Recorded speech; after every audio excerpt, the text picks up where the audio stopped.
Dalam Bapa dan Putra dan Kudus. Amin. Bapa di surga, kami ucap syukur dan terima kasih bahwa kami boleh mengalami pengalaman-pengalaman pahit, menyedihkan dengan sesama saudara kami ataupun dengan siapapun juga. Tentu kami ya Bapa untuk tetap bertahan, untuk tidak jatuh di dalam berbagai macam pengkhianatan seperti yang dilakukan oleh Yudas Iskariot. Terpujilah namamu kini dan sepanjang segala masa. Amin. Para saudara, hari ini kita mendengar lebih jelas tentang nubuat Yesus tentang orang yang akan mengkhianatinya. Kita sebut jelas Yudas Iskariot. Betapa perasaan seorang Yesus yang terharu dan menyatakan bahwa ada orang yang akan mengkhianatinya, yang akan menghancurkannya, yang akan membuat dia menderita.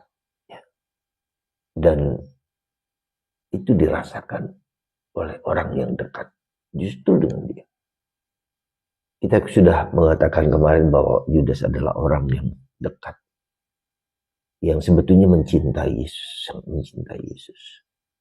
Tapi cara dia mencintai menjadi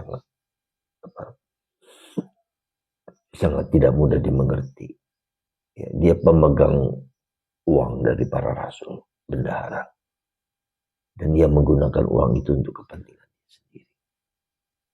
Ada usaha kegagalan orang untuk bisa kegagalan orang untuk sungguh-sungguh mengikuti Yesus.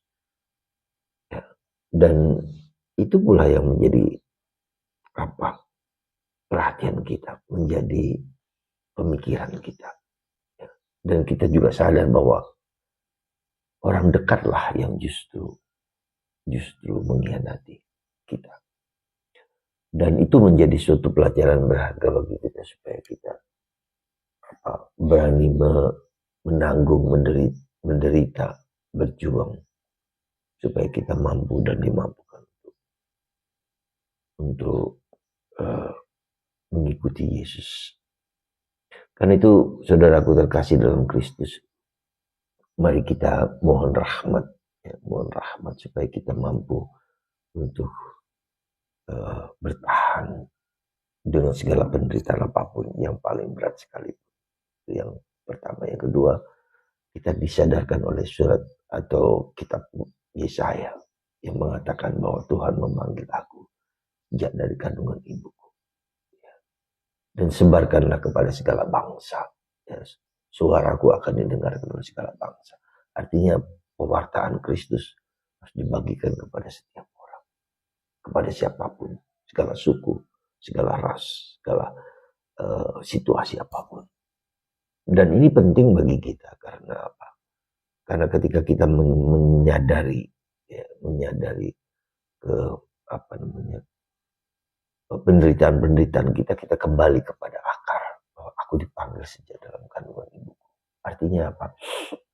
Kerap kali kita belajar untuk memahami, mengerti penderitaan kita justru ketika kita berani tahu bahwa panggilan kita bukanlah panggilan yang tidak mudah, yang bukan yang mudah tapi yang tidak mudah.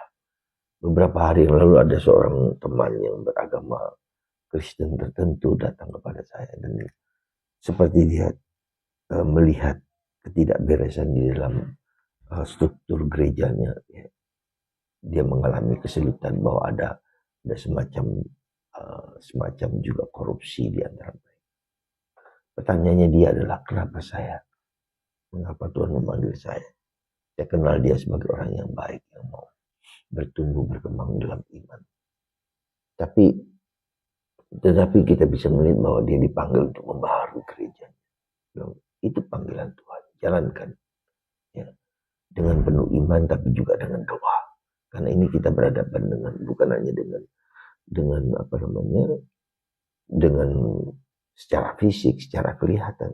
Ya, kerap kali ada suatu dinamika di mana bukan lagi kita berjuang, bukan lagi yang kelihatan, tapi dengan roh lain yang tidak berkenan di hati Tuhan. itulah yang seringkali menjadi pergulatan kita. Semoga kita terus berjuang ketika kita berjuang kalau itu benar, dan kita sadari bahwa memang harus ada perjuangan di mana bukan aku yang menjalani, tapi aku dipanggil dengan memakai kuasa Tuhan supaya segala sesuatu berjalan baik. Semoga Tuhan memberkati kita dan terus berjuang, dan kita dibawa untuk dalam perjuangan itu bersama Kristus, oleh Kristus, dengan Kristus. Tuhan memberkati Anda semua dalam nama Bapa, Putra, dan Roh Kudus. Amin.